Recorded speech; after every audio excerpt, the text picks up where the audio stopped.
Okay, so hello everyone. I welcome you all on the behalf of Student Academic Council. So I am Chinmay Pense, and today we have with us Aadesh Desai Bhaiya, who was a BTech 2023 alumnus from our college, and then he did masters from Carnegie Mellon University, and now he works as an LLM engineer at NVIDIA. So Bhaiya, over to you. So what is your first message for your viewers? Uh, I would say that just do what you would like to do. And I think because mostly we are engineers, there's a lot of changes Hmm. happening with the technology around, with a lot of AI aspects coming into all the different fields. So you might be, like a bit of that. I think you might be thinking that should I move towards AI? Should I follow AI? Because if you see today, like all the different fields, materials, chemical, everything is just Hmm. AI around. But I would still say the core fields which are there, they won't go anywhere, and Yeah. just follow whatever you want to do in life. And these things, just technological changes will keep on happening. Today it's AI, tomorrow it might be something else, probably robotics, who knows. But just try to do what you are best at and what you want to do. And yeah, thank you so much for inviting me to this. And yes, Okay, so my first question is like, how did you choose your career for the same? Yeah, career and uh, the process profession. so I think for me it was very different. So it's again very subjective. So what for me happened is like I came with a very different mindset. So I wanted to started like wanted to do engineering, but I think in the end of first year, I was like, no, I think engineering is not my thing, and probably I would like to go into finance and like non-core jobs Hmm. because I think back then there were, and like I did not even think of doing masters in the first year. I wanted to get into some job. So in my first year, I was just I think I did not do any particular academics, just was involved in a lot of different fest and summits which we organize. So that kind of, I think, gave me a thought that probably engineering is not my thing and wanted to do more of like, business stuff, management, managerial things. So, but I think eventually as progressed, probably around don't even remember. I think around fourth semester, I think I pivoted towards doing masters, and that was mostly because of the folks I interacted with in the campus, the professors with whom we take courses, and I think it is because of their guidance and the peer around which we have in our batch, our seniors. Uh, it's very important to talk with them, to interact with them, to understand what are the different things which you can do in life because for me, I did not have much of the background that even people can do grad studies and all. So for me, it was just doing undergrad and taking a job, simple as everyone, most of the Yeah. people can think of. But there's a lot bigger world out there. So, and you won't know it unless you interact. So after interaction, I just thought, okay, let's try to do some research. And I think that kind of motivated me or interested me in pursuing that field more. And I started with more of machine learning things back then. And I was working with Professor Shanmuga and Professor Nipun Okay. during my undergrad. And I Hmm. mostly worked on machine learning and computer vision projects. So that kind of interested me into this field. And that kind of motivated me to do the masters because I wanted to learn more about it and wanted like some good opportunities to work in that field, and that's the whole reason I decided to do masters and come to US. And then I think it again changed a lot. So previously I just wanted to do like core AI ML stuff, but I think after coming to US, taking up new courses, I realized I could even contribute to the field of electronics, computer architecture, along with Hmm. AI as my as I what I wanted to do. So I took up few courses, and that kind of again interested me into computer architecture. Okay. So my career, I think it kept on changing from time to time, Hmm. and eventually I'm in the intersection of both AI and computer architecture. So I would say just be adaptive, Hmm. be flexible because the things Yeah. can change around you rapidly. So Mhm. try to be so yeah, do follow what your passion is, but Mhm. just try to be adaptive to any conditions or any new fields coming up. Yeah. So you talked about the projects. So the projects you took were in the Mhm. summer, or you took them as a project course under Shanmuga sir and Nipun sir? I think it started. So yeah, to start with it, I did my first. I think as a first year experience, I Hmm. interned at IIT Bombay during my end of the second year summer.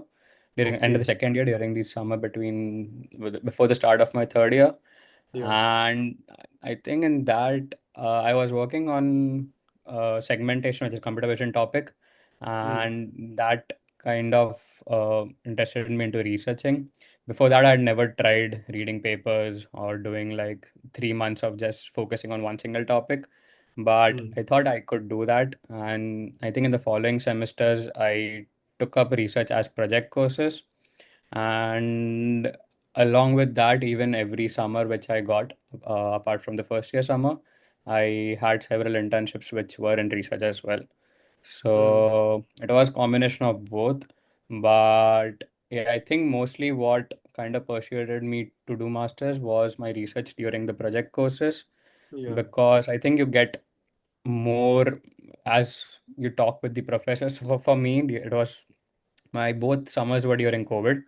So Hmm. my internships were online. It's unfortunate, but I think when you Oh. are in person and you interact with the professor, you interact Hmm. with the lab, you have a better experience, better exposure about Yeah. things you want to do.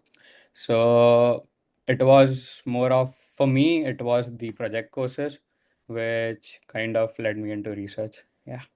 Yeah, nice to hear that. So basically, some of our folks are interested into CMU thing. Mm-hmm. So what is the procedure for getting into Carnegie Mellon University, and what are the challenges faced for the same? I would keep it like general to all the US universities or universities Okay. anywhere around the world. It's not specifically about CMU because the process is same. It's Hmm. just you end up somewhere depending upon different criteria which might not be in your favor or in your hands. Yeah. So it's generally like if you are sure about doing masters, I think you need to have a good plan about Okay. what all different projects you want to do. Hmm. The reason being is when you apply, you need like 2 to 3 good LRs, which is letter of recommendations, Yeah. and you can only have these LORs strong if you work with some professor for good enough Hmm. amount of time. So if you are short about doing a master's, I would say start early as probably third semester or fourth semester. Hmm. But it's not the case that if even if you decide later, you still have a Yeah. good shot. And I Hmm. know a lot of folks from my batch who decided lately, and they are doing good. They were in good universities. So, but the sooner you decide, it's better just for you. It's easier for you, Hmm. and the process is simple. Like it's a long process, I would say. It will take up the Hmm. entire of your seventh semester, but it's like you have the research projects in your mind which you have done. So you just need to articulate all the things which you have done over the past, let's say, 3 years or Hmm. whatever the projects you have worked on, and put them in an SOP, statement of purpose, Yeah. which where you basically need to sell yourself, like Hmm. why the university should recruit you, should hire you or enroll you. So it's like basically showing them that you are capable enough to get into that position. Yeah. So along with the statement of purpose, it's mostly about your projects, your achievements, the things you have done over the 3 years. Hmm. So, and it's necessary to have a story to make them Okay. convince that you actually deserve a place over there. Yeah. So yeah, because if you just write, I did this, I did that, it's like everyone are doing things around you. But Yeah. if you have some story that kind of captures the eyes, that kind of feels that, hey, this guy's actually interested to do masters in Hmm. this. So that kind of, I think it's a unique part about the SOP, which I was also not aware. So Okay. it's okay to not be aware. You will eventually learn in the process. Hmm. But yeah, that's one thing. Secondly is, yeah, again, as I had mentioned, like interact with as many seniors and as Sure. many people in the batch around you, because I remember I'd even called few of the alumni whom I had Hmm. never met in life, just Hmm. to know about their perspective, about how they applied for the masters and what are they doing currently. So Yeah. it's just about learning from the experiences of others and trying to do best kind of a thing. Hmm. And it's just, yeah, then SOP, letter of recommendations, and I think currently the TOEFL and everything is waived off, right? Yeah. So yeah, so it's just these two, and it and yeah, definitely you need a good CGPA. The Sure, sir. definition of good CGPA might differ, Yeah. but yeah, make sure you have good CGPA, or at least you have some, let's say, publications Hmm. from the research you do. So that kind of stands out from the several millions of candidates are applying for that university. Hmm. So, and it's like bunch of different criteria. There is no like one formula kind of a thing to get into any school. But I would say the process was exactly the same for any university which I applied to. It just ended up being in CMU. So, Okay. and I would say also, yeah, if you are pretty sure of doing masters, also apply to as many schools. When I say as many, it's not Okay. like 50 or Hmm. 100 schools, but make sure you at least apply to a good set of 8 to 10 schools so that you have a Hmm. fair Hmm. chance of landing up in one good school at least. Yeah. So how do we choose a university specifically? Like there are any parameters or like you see the labs and what culture? What do you see exactly? So I think for me it was, yeah, definitely I took a look at the labs. So first of all, it's like the different courses which a university teaches. And Hmm. let's say if I'm interested in VLSI for you, or if someone is Hmm. interested in, let's say, material science. So then you need to first see what are the different programs the university offers. So in US, it's not like there is just one program for per field. It might be like, so in India, it's like we have just, let's say, bachelor's in electrical or bachelor's in materials. But here Yeah. it might be like bachelor, master's in electrical as one field, but they also have master's in electrical in AI, master's in electrical in data science, Okay. and all such fields as well. So, and all these fields kind of have the same thing, but they might have few aspects which are Hmm. different, which are unique to each field. So you might want to first narrow down depending upon what you want to do, what your interest lies in. Hmm. And after that, it's like mostly the courses which you will take in the next 1.5 to 2 years. And if you feel that doing those courses will add some value to already the knowledge you have, Yeah. that's one criteria. And apart from it, yeah, as you mentioned, professors and labs and kind of a research that school is doing. I feel like if you want to do research, would any of the labs over there be helpful to you? So I Hmm. think all of these factors, and along with it, I would say one more factor which was I think important for me is how is the university reputed in Okay. US in the world, and Hmm. along with it, what is the like placement statistics for that university. Sure. So it might be different for different people. Some might want to do PhD, so they might have different aspects. But if you want to end up getting a job, then I would say graduating from a good school definitely has a good impact on when you look out for jobs.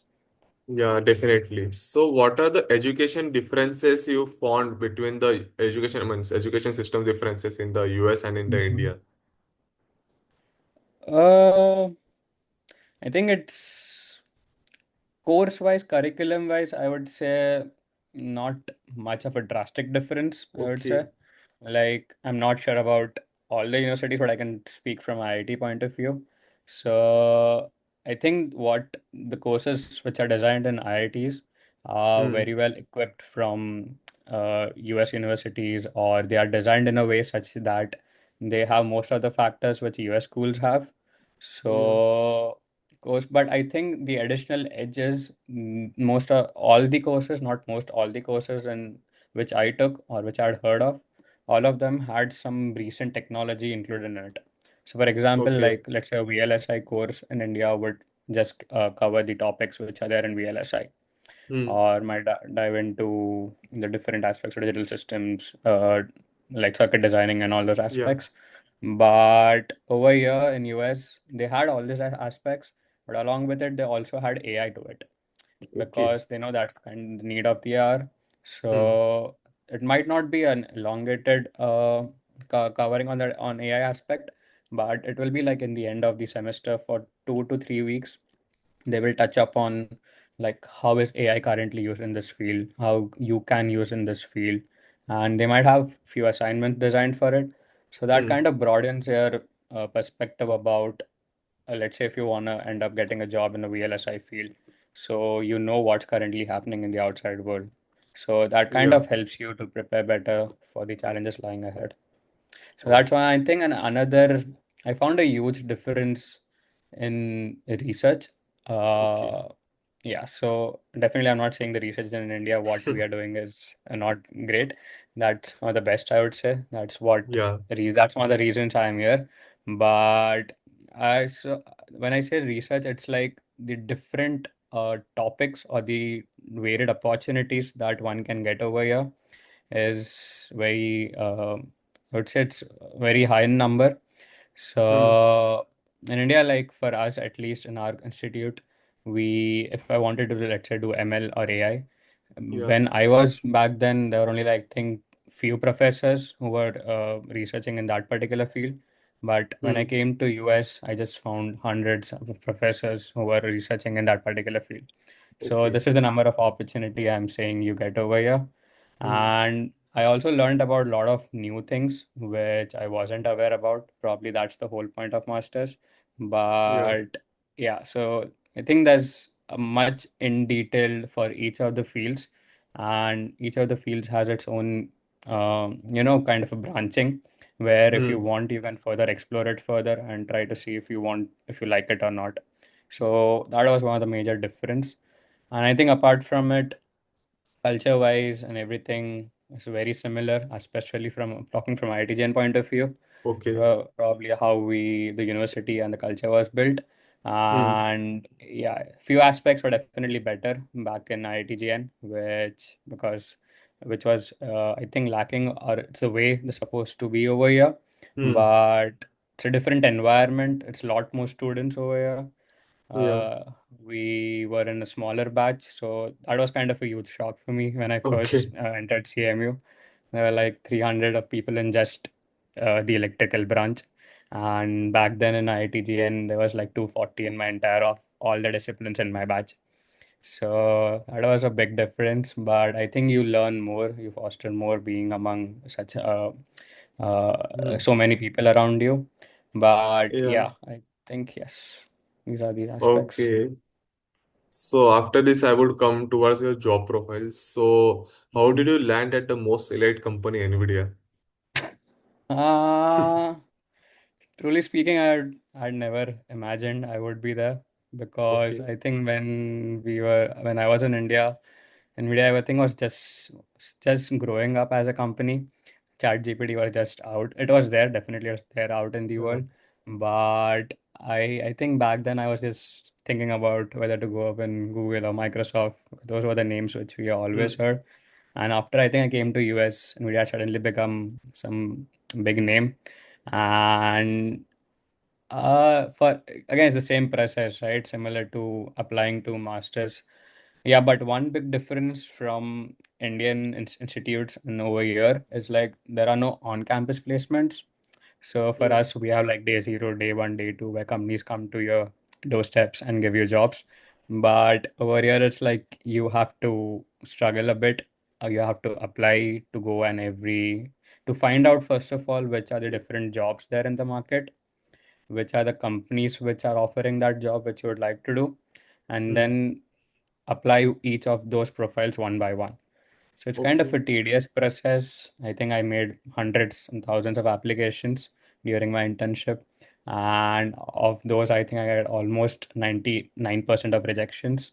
And eventually, it's like you just keep on applying. It's like Okay. one will hit you, or one of the job applications might respond back to you with something positive, but Hmm. you need to keep on doing the preparations, because it will be like, let's say you get a positive reply and within a week or two you might have an interview scheduled. Hmm. and each job profile has its own skill sets which they require, which they demand from you. Okay.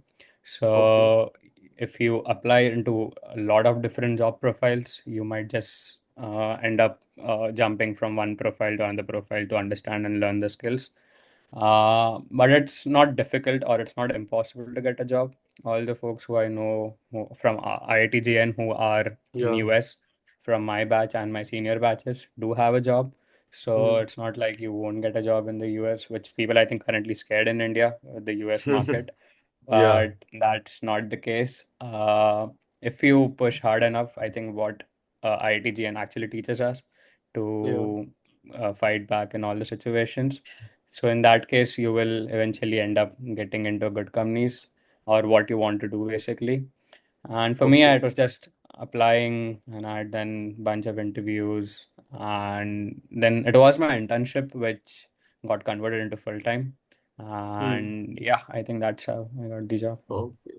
So what is your work experience means at NVIDIA?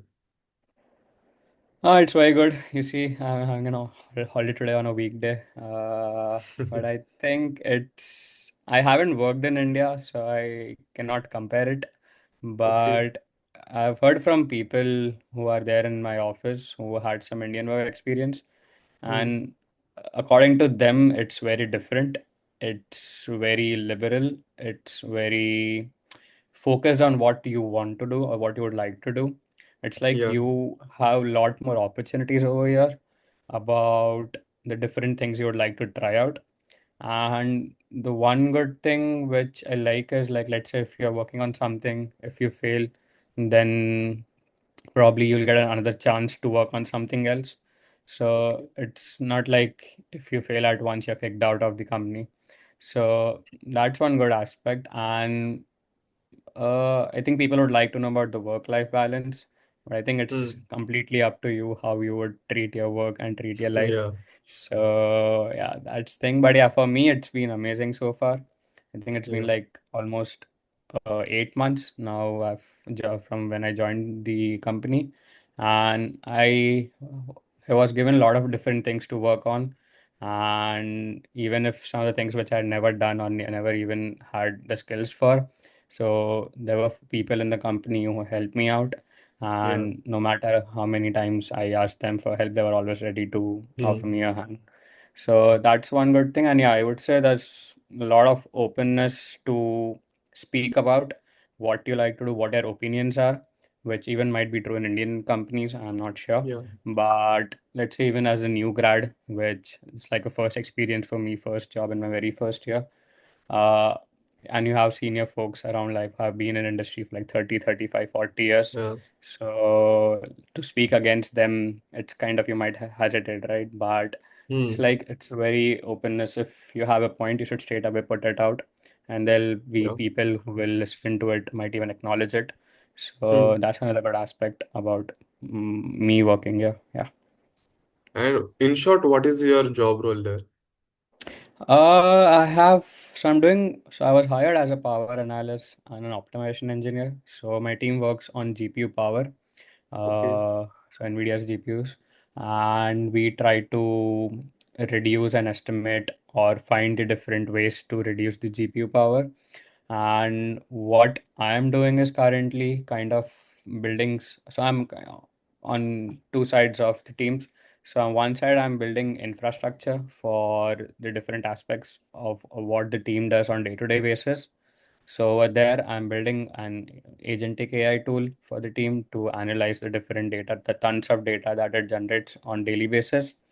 And along with it, I also develop some software tools and which the team uses, even the other teams in NVIDIA uses it. And apart from it, it's the VLSI work where I try to understand the computer Hmm. architecture of the GPU, of the different units of the GPU, and trying to find out or pinpoint where we can reduce potential power. Yeah. So that's what my day-to-day work looks like. Yeah. Okay. So coming back to your Indian nostalgia, so how would you Mhm. describe your life at IIT Gandhinagar? Oh, I think it was the best 4 years of my life, and I Hmm. still miss it to date. Uh, I think it's mostly because of the people whom I met over there. I had an amazing set of friends. I think we still talk on daily basis, and it just creates memories for life, which you'll just cherish forever.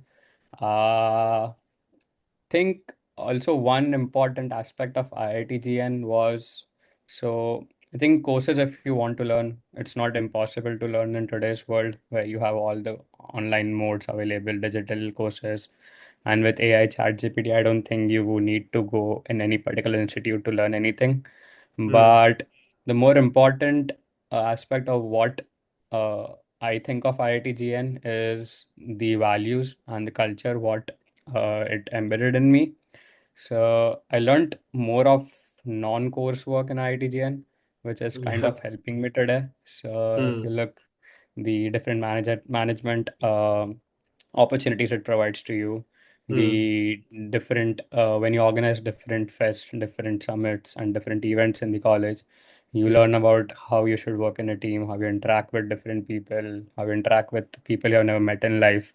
So these are the skills. How do you like? I think even in I remember I just recalled, in I think it was very first year we were like bunch of friends like trying to negotiate with a vendor, and Hmm. we had never done that in life. So I Yeah. think that skill is kind of helpful when you go forward. You might not realize Hmm. back then, but I think these are the skills, these are the aspects which will move ahead with you.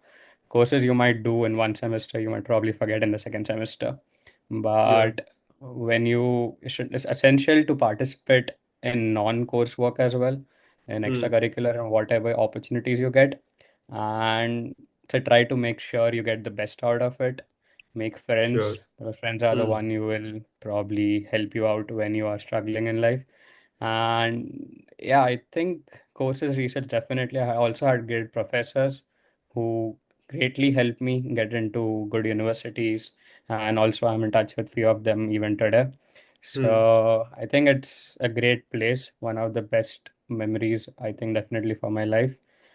Yeah. And just I would say for the students who are currently there, just enjoy your time being over there, Hmm. Hmm. and just try to learn all the different possible things you can over the 4 years, and try to get the best out of it.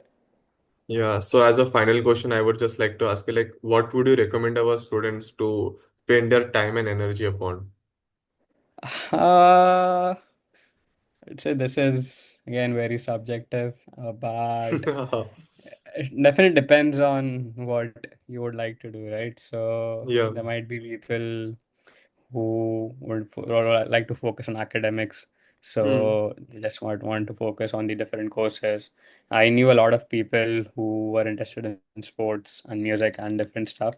So Yeah. they picked up learning guitar and all those things during Hmm. the 4 years. So I think if you are able to find out time and learn such skills which are non-course work, I think that will help you going forward. And one thing definitely, like, do interact with as many people as you can, as many professors as you can, because you Yeah. never know who can be helpful when, and whose guidance or whose experience might help you in later in life.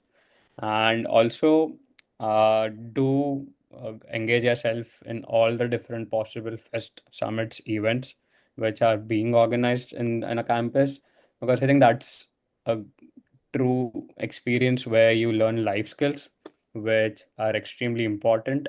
Hmm. uh, Even if you go up in a corporate world, that will those skills which you learn during those events will help you deal in the corporate world outside as well. Hmm.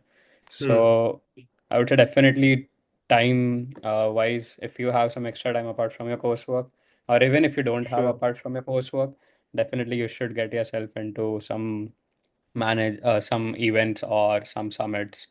And apart from it, yeah, but yeah, being said that, make sure you also have a good CGPA. Otherwise, you might Sure. come back to me. You said just do events and all. So yeah, also make sure you have a good academic, but try to have a balance, which I think you will learn or you should learn along your 4 years. Is try to create that balance between the work and the non and work and life, where in life you can just do whatever or the different passions apart from academics you had. So yes, and just enjoy the 4 years. Okay, so now we come to the end of our session. So thank you, Bhaiya, for listening us, for guiding our audience the fullest, and I thank our audience also for listening. So thanks everyone. Yeah, thank you so much. Yeah.